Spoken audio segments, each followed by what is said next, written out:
Departemen Arkeologi sebagai salah satu bagian akademik di lingkungan Fakultas Ilmu Budaya Universitas Gadjah Mada secara resmi dibuka pada tahun akademik 1962-1963 sebagai pengembangan subjurusan Sejarah Indonesia Kuno dengan nama Jurusan Ilmu Purbakala.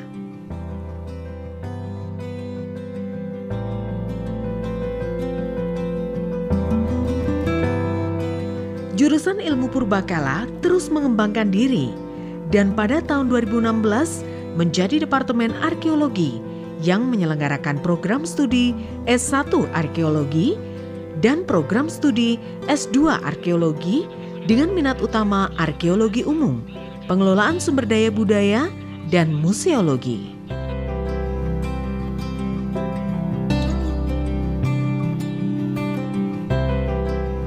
Letak Departemen Arkeologi Universitas Gadjah Mada berada di dekat situs-situs peninggalan purbakala.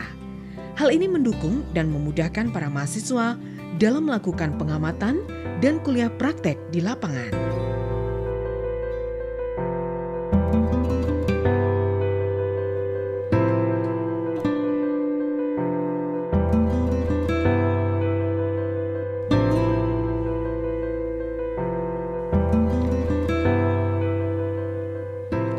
Kajian ilmu yang dipelajari di Departemen Arkeologi Universitas Gadjah Mada pada awal studi adalah mata kuliah basic yang menjadi kompetensi dasar yang bersifat kronologis.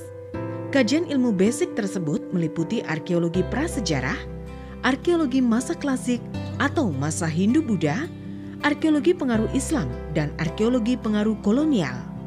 Arkeologi prasejarah mempelajari kebudayaan manusia yang bermula sejak keberadaan manusia di bumi dan berakhir ketika dikenal adanya tulisan. Pada masa prasejarah itu belum mengenal tulisan yang dapat dipakai untuk menjelaskan tentang kehidupan manusia pada masa itu. Kita bertumbuh pada artefak, ekofak, kemudian juga fitur atau feature. Artefak itu adalah sesuatu yang sudah dimodifikasi oleh manusia, misalnya alat batu, kemudian tembikar atau gerabah gitu. Sedangkan ekofak itu adalah sisa-sisa binatang misalnya atau sisa-sisa tumbuhan yang terkait dengan aktivitas manusia, yang terkait dengan kehidupan manusia, misalnya sisa makanan itu bisa dipakai untuk penanda misalnya jenis apa hewan yang pernah dikonsumsi, seperti itu. Fitur atau feature seperti bekas perapian.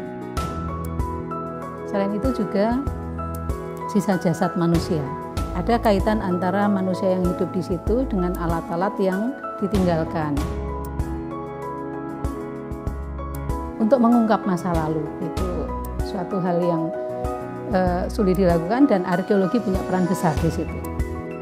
Arkeologi klasik atau masa Hindu-Buddha berfokus pada peninggalan-peninggalan yang dimulai sejak dikenalnya tulisan sampai masuknya pengaruh kebudayaan Islam di Nusantara.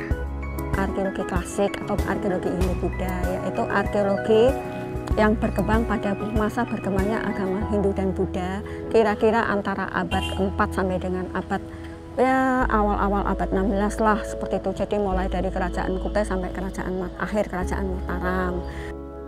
Arkeologi klasik itu bidang kajiannya atau subkajiannya itu sangat banyak sekali, mulai dari objeknya, masyarakatnya, lanskapnya, kemudian sistem perekonomian, sistem kepercayaan, dan sebagainya itu ada dalam kajian itu. Mengapa sangat kompleks? Karena sumber-sumbernya pun cukup kompleks. Salah satu sumber yang sangat potensial dalam kajian arkeologi Hindu-Buddha itu adalah prasasti. Arkeologi pengaruh Islam mempelajari kebudayaan manusia Indonesia sejak mulai datangnya pengaruh agama Islam di Nusantara. Contoh peninggalan dari masa itu adalah Keraton Pleret, Keraton Yogyakarta, Masjid Kota Gede, dan Goa Seluman.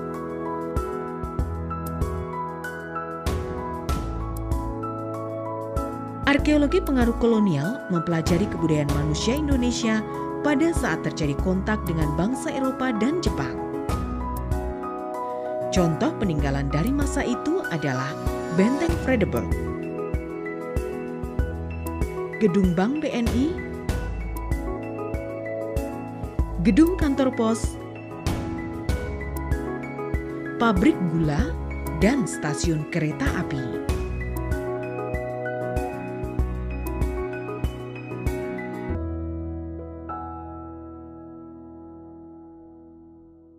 Selain itu, Departemen Arkeologi Universitas Gadjah Mada juga memberikan kajian yang sifatnya lintas kronologis, misalnya kajian arkeologi botani dan arkeologi keruangan atau spasial arkeologi.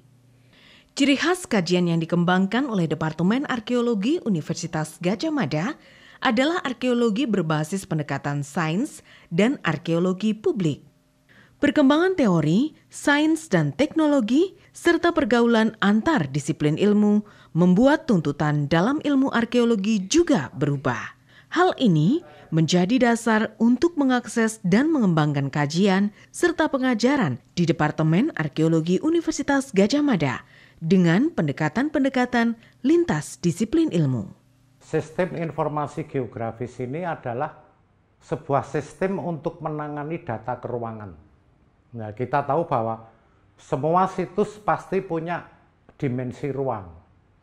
Itu bisa di ranah penelitian, tapi juga di ranah pelestarian. Arkeologi itu bukan ilmu yang berdiri sendiri. Kemudian dengan banyaknya pergaulan antar ilmu, perkembangan teknologi yang di luar arkeologi, itu juga menyebabkan tuntutan di dalam arkeologi berubah. Dulu nggak ada teknologi peta. Sekarang di luar berkembang teknologi peta. Nah, itu harus kita akses. Juga perkembangan tentang dunia maritim. Itu bagian dari pengembangan topik-topik penelitian di dalam pengajaran arkeologi juga.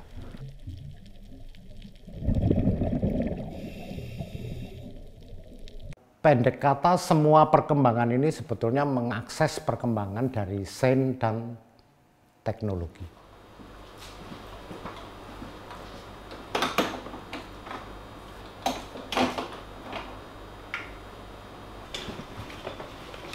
Di dalamnya itu pun masih ada kajian-kajian yang berbasis riset-riset oleh para dosen. Misalnya arkeobotani dan paleozoologi. Kami mengembangkan dan kami mempunyai laboratorium yang sangat representatif untuk mengkaji hal tersebut. Kemudian sekarang yang sedang menjadi tren juga ada arkeologi maritim. Kami punya peralatan selam yang cukup canggih untuk memfasilitasi mahasiswa-mahasiswa yang tertarik di bidang underwater arkeologi. Fasilitas ruang kelas serta laboratorium yang memadai, metode belajar yang interaktif dan partisipatif, baik di dalam maupun di luar kelas, membuat mahasiswa mampu mengoptimalkan pemahaman pengetahuan yang dipelajarinya. Nah, ini yang di sini prasastinya agak panjang ya, yang menjelaskan siapa sebetulnya yang membangun bangunan ini. Ya, kita baca Anumoda Sang Ramra Mana Pu Sangha Huwus. Artinya ialah bahwa bangunan ini tuh merupakan sumbangan dari seorang pejabat yang bernama Pusangha.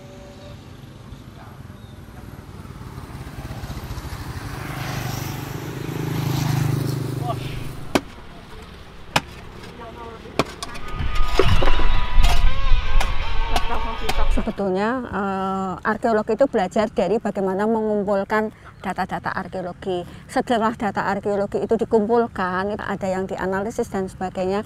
Tapi objeknya sendiri kalau dia tidak menjadi bagian dari situs, maka dia bisa dikelola di sebuah museum. Nah, untuk memfasilitasi kajian museologi itu, Departemen Arkeologi itu punya 2 laboratorium. Yang pertama itu adalah Mandala Majapahit, yang kedua itu adalah Museum UGM. Sebagai laboratorium museologi, Museum UGM dapat digunakan oleh mahasiswa untuk melakukan praktek lapangan, misalnya praktek preservasi maupun praktek konservasi.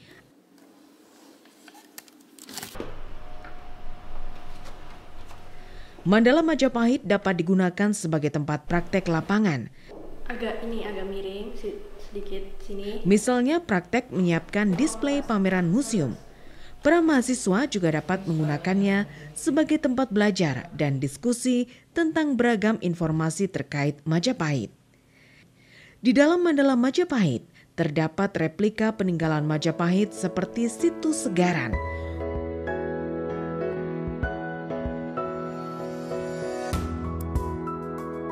produk-produk gerabah, mata uang, celengan, buku-buku tentang Majapahit, dan foto-foto situs Majapahit. Selain ilmu murni, Departemen Arkeologi Universitas Gadjah Mada juga mengembangkan ilmu terapan, yaitu museologi dan pengelolaan cagar budaya, atau yang dikenal dengan nama CRM. Museologi itu bermula dari minat kajian untuk S1-nya, demikian juga Cultural Resources Management atau CRM. Tapi kemudian dikembangkan lebih spesifik di S2 atau di prodi magister. Jadi mereka yang masuk di magister itu nanti sudah menjurus. Apakah akan memilih arkeologi murni atau arkeologi terapan, dalam hal ini adalah museologi atau CRM.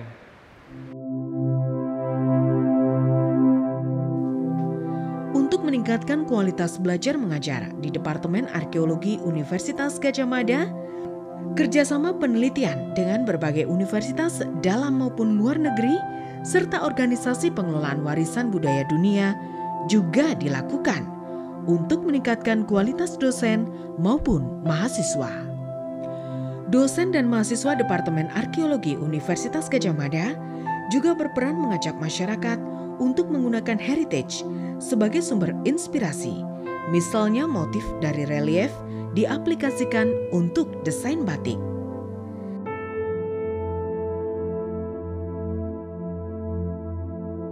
Lulusan Departemen Arkeologi Universitas Gadjah Mada sudah tersebar di berbagai bidang kerja dan beragam profesi. Ilmu arkeologi adalah satu ilmu yang sangat luas, sehingga ini memotivasi saya, memicu saya untuk mempelajari arkeologi untuk lebih komprehensif dan lebih dalam lagi. Saya kemudian memutuskan untuk mendalami bidang paleontologi manusia, yaitu satu bidang studi yang mempelajari manusia dari sudut pandang paleontologi atau sisa-sisa fosil manusia, fosil purbanya. Saya termotivasi untuk mempelajari atau mendalami bidang ini, bidang paleontologi manusia di Sorbonne Université, di MNHN, di Museum National d'Histoire Naturelle Paris, Prancis. Karena sebelumnya pada saat saya mempelajari arkeologi di Universitas Gadjah Mada, saya mendapatkan mata kuliah paleoantropologi, bioantropologi, juga antropologi fisik. Mata kuliah ini yang kemudian menstimulan saya, menggerakkan hati saya untuk mempelajari bidang paleontologi manusia untuk lebih dalam dan lebih komprehensif lagi.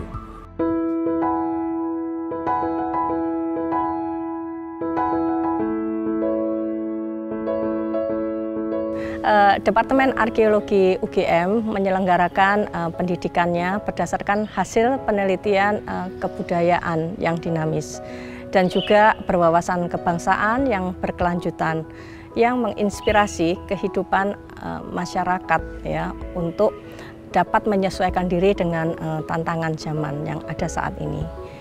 Oleh karena itu, kajian arkeologi di Departemen Arkeologi UGM tidak hanya sebagai ilmu yang merekonstruksi kegiatan manusia masa lampau, tetapi juga berusaha untuk meneliti kehidupan manusia pada saat ini. Hal itu penting karena kajian yang dilakukan atau yang menjadi fokus Departemen Arkeologi UGM itu dapat memberikan manfaat bagi kehidupan manusia tidak hanya pada saat ini saja, tetapi juga pada masa mendatang.